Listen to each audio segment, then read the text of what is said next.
नाशिकच्या सिडको भागात 4 वर्षांनंतर भरलेली प्रभाग सभा ही खरं तर नागरिकांच्या आशा अपेक्षांची बैठक होती.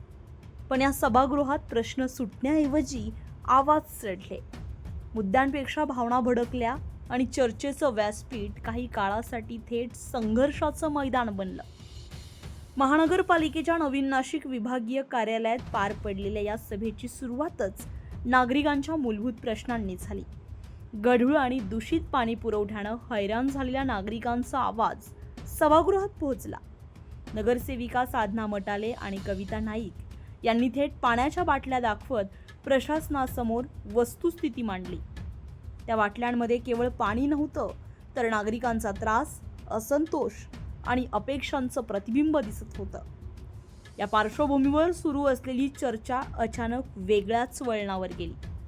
प्रभाग 25चे ज्येष्ठ नगरसेवक सुधाकर बडगुजर आणि प्रभाग 29चे अपक्ष नगरसेवक मुकेश शहाणे यांच्यात आरोप प्रत्यारोपांची ठिणगी पडली आणि काही क्षणांतच ती ठिणगी भडकून वादाच्या ज्वाळांमध्ये परावर्तित झाली. शब्दांनी धार घेतली, आवाजांनी टोकं गाठली आणि सभागृहातील वातावरण क्षणात तणावानं व्यापलं. यावर नगरसेवक सुधाकर बडगुजर आणि अपक्ष नगरसेवक मुकेश शहाणे यांनी सभागृहाची दिलगिरी व्यक्त केली आहे. मात्र या संपूर्ण प्रकारावर आपली भूमिका स्पष्ट करताना मुकेश शहाणे म्हणाले, घडलेला प्रकार चुकीचा आहे, तो घडायला नको होता आणि त्याबद्दल मी दिलगिरी व्यक्त केली आहे. पण सभेच्या सुरुवातीला सुरू असलेल्या आंदोलनाच्या पार्श्वभूमीवर सभापतींना प्रोटोकॉलनुसार मार्गदर्शन करत असताना माझ्यावर वैयक्तिक पातळीवर आक्षेपार्ह शब्द वापरण्यात आले आणि त्यातूनच वाद वाढला. त्यांनी पुढे सांगितलं, मी अपक्ष म्हणून निवडून आलो असून केवळ विकास कामांसाठी भांडतोय.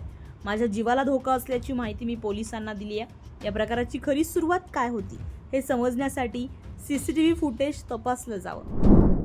निश्चित कालचा जो प्रकार झालेला आहे अतिशय चुकीचाच आहे. तो प्रकार घडायला नको होता, परंतु चूक झाली, घडून गेला. परंतु सत्य परिस्थिती सुद्धा ही सगळ्या जनतेला, माझ्या मायमौलीला कळाली पाहिजे. प्रभागाची काल पहिलीच मीटिंग होते. पहिली मीटिंग चालू असताना आमच्या 2 बहिणी तिथं पाण्यावरून आंदोलन करायला लागल्या. अतिशय त्यांचं चांगलं आंदोलन चालू होतं. परंतु आमचा एक मित्र बालम शिरसाट हे नवीन नगरसेवक निवडून आले आणि सभापती झालेले आहे. सभापतीचा एक प्रोटोकॉल असतो, तर सभापतींना थोडं अज्ञात नव्हतं. एक मित्रताच्या नात्याने मी त्यांना सांगितलं का सभापती, तुम्ही जे काय आंदोलन आहे ते खुर्चीवर बसूनच त्यांच्या त्या बाटल्या स्वीकारा. मी माझी एक चांगली भावना तिथं मांडली. परंतु स्वतःला मीपणा समजणारे हे ज्येष्ठ नगरसेवक, मागच्या सगळ्या कथाकथित त्यांच्या गोष्टी तुम्हाला माहिती आहे, अशा त्या व्यक्तीने मला भर सभागृहात मला उल्लेख करून घाणेरी शिवी दिली आईवरनं.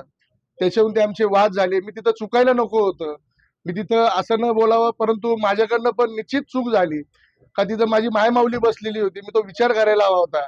त्या ज्येष्ठ नगरसेवकांनी जरी विचार केला नसेल, परंतु मी केला पाहिजे होता. तर निश्चित तो कालचा प्रकार झालाय, तो मी स्वतः वैयक्तिक कालच्या प्रभाग सभापतीच्या मीटिंग मध्ये दिलगिरी व्यक्त केलेली आहे, एक सोशल मीडियाच्या माध्यमातून सुद्धा केलेली आहे. परंतु सगळा सारांश कसा झाला याचं सुद्धा माझ्या सगळ्या मायमाऊलींना कळायला पाहिजे. ज्येष्ठ नगरसेवक आहे, मी त्यांना कुठेही डिवसलं नव्हतं. राजकारण आहे, इलेक्शन मध्ये पडझड चालू असते. त्याचा मुलगा माझ्या विरोधात उभा होता, पडझड झाली. माझ्या मायमाऊलींनी, माझ्या ज्येष्ठांनी, माझ्या मित्रपरिवारांनी मला भरघोस मतांनी विजय करून दिलं. परंतु तो राग त्यांना कुठेही गिळता येत नाहीये. एक ना एक प्रकार चालू आहे. माझ्या जीवाला देखील सुद्धा धोका आहे. हे तुम्ही पोलीस प्रशासनाला सुद्धा विचारू शकतात. माझ्या एक ना अनेक सुपाऱ्या दिल्या गेल्या आहेत. प्रत्येकाचे पुरावे पोलिसांकडे मी दिलेले आहे. परंतु उद्या माझ्या काही जीविताला झालं, तो अतिरेकी संघटनेतला नगरसेवक आहे. तुम्ही मागच्या काळात बघितला असेल, तो कोणाबरोबर नसलेला आहे. उद्या मला काही झालं, माझ्यावर खोटे गुन्हे दाखल झाले, उद्या माझ्या जीवाला काही झालं, तर याचं सगळं जे काही सिद्ध करायचं असेल तर हा परिवार हा राहील, एवढं मी तुमच्या माध्यमातून सांगतो. आणि माझ्या मायमाऊलींची, महाराष्ट्रातल्या नाशिकच्या जनतेची कुठं माझ्या मायमाऊलीचे मन दुखवले गेले असेल तर मी सगळ्यांची हात जोडून पुन्हा एकदा माफी मागतो. माझं म्हणणं मी तुम्हाला सगळ्यांना सांगितलं आहे. धन्यवाद. तर दुसरीकडे या घटनेवर प्रतिक्रिया देताना नगरसेवक बंटी तिदमे यांनी स्पष्ट शब्दांत नाराजी व्यक्त केली आहे. महानगरपालिकेच्या इतिहासात असा प्रकार क्वचितच घडलाय. सभागृहात अशा प्रकारची भाषा वापरणं अत्यंत निंदनीय आहे. या प्रकारामुळे नाशिक महानगरपालिकेची प्रतिमा मलिन झाली आहे. संबंधित दोन्ही नगरसेवकांवर कारवाई व्हायला हवी असं यावेळी त्यांनी सांगितलंय. महापौरांनी दिलेला इशारा मान्य करत यापुढे अशा घटना घडल्यास कठोर कारवाई अगदी निलंबनापर्यंत होणं गरजेचं असल्याचंही त्यांनी स्पष्ट केलंय.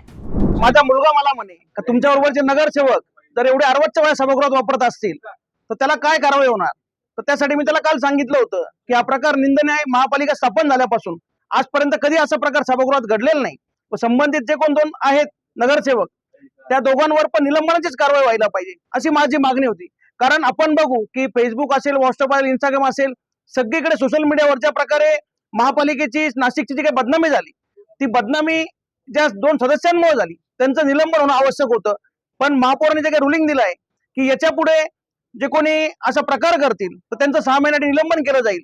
माझी तर इच्छा होती की सन्मान्य दोन्ही सदस्यांची सुद्धा आता निलंबन होणं आवश्यक होतं. पण महापौर त्यांनी जो काही रुलिंग दिलाय तो सर्व सदस्यांना आता मान्य करायला लागेल. पण यापुढे जर कोणी असं केलं तर निश्चित 6 महिन्याने मी तो वर्षभराचं निलंबन केलं पाहिजे. आत्ताच्या शेवटी महायुती आहे, महापौर त्यांनी जो काही निर्णय घेतला तो आता मान्य करायला लागेल. शेवटी आमची जरी भावना होती की त्यांचं निलंबन व्हायला पाहिजे पण त्यांना एक पहिली समज दिली आहे. यापुढे जर चूक झाली तर 6 महिन्यासाठी निलंबन आता पुढे होणार आहे. या वादाच्या गदारोळात एक महत्त्वाचा मुद्दा मात्र मागे पडला, तो म्हणजे नागरिकांचे प्रश्न.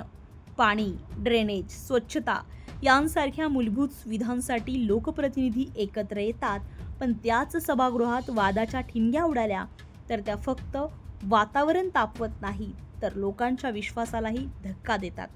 4 वर्षानंतर भरलेली ही सभा बदलाची आशा घेऊन आली होती, पण शेवटी हीच सभा एक प्रश्न सोडून गेली आहे. लोकशाहीच्या या व्यासपीठावर आवाज नागरिकांसाठी उठणार की अगदी राजकारणाच्या गोंधळातच हरवणार आहे. आता सगळ्यांच्या नजरा प्रशासनाच्या पुढील भूमिकेकडे लागल्या आहेत. कारण निर्णय फक्त कारवाईचा नाही आहे तर विश्वास परत मिळवण्याचा आहे. लोकमत.com साठी किरण नाईक, नाशिक.